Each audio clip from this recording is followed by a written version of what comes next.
familia ya wachawi, wewe umetoka kwa familia ambayo haifai. Wacha nikwambie leo, Bwana amekuja kwa wakati wake. Kristo, hata mvua haitatutenganisha na upendo wa Mungu. Bwana Yesu asifiwe. Hata mvua haitasimamisha neno, tutaendelea kwa uwezo wa Bwana. Bwana amekuja kwa wakati wake. Haijalishi umenuka, haijalishi wewe upata ndoa, haijalishi wewe hamfanikiwagi kwenu, lakini wakati wa Bwana umefika. Uwezo wa Roho Mtakatifu, macho yao imefumba. Ninakuambia jioni ya leo ya kwamba kama utasikia kwa masikio yako na kufahamu kwa mioyo yao na kubadili nia yao, nikawapenya, asema Bwana wa mabwana. Tutaamka. Bwana Yesu asifiwe. Amen. Nimwambia Baba, hii neno leo lazima ujue wakati wako. Usipoteze matumaini.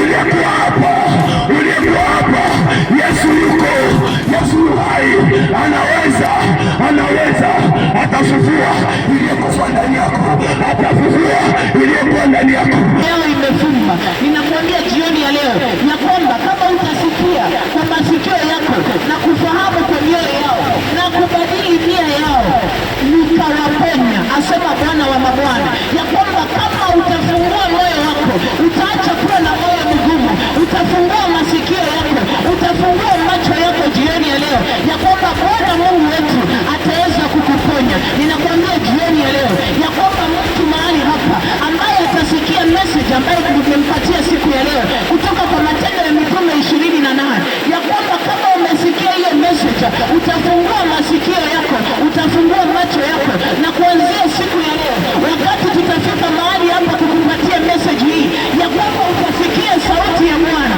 utasikia na utabadilisha mienendo yako, utabadilisha njia zako, na nakuhakikishia jioni ya leo ya kwamba Bwana Mungu atakuponya. Ninakutabiria alama ya kwanza alipokufa, unaambiwa ya kwamba damu yake ilipomwagilika chini ilipasua hadi miamba. Wacha kama mvua inanyesha ipasue miamba mahali popote waliyekuzika, mahali popote waliyesema mabaya katika hiyo hanga ya mvua. Wacha mvua ibadilike, damu ya Yesu iangamize yote ya uchawi, iangamize yote ya injection katika jina la Yesu. Amen. Bwana Yesu asifiwe. Amen.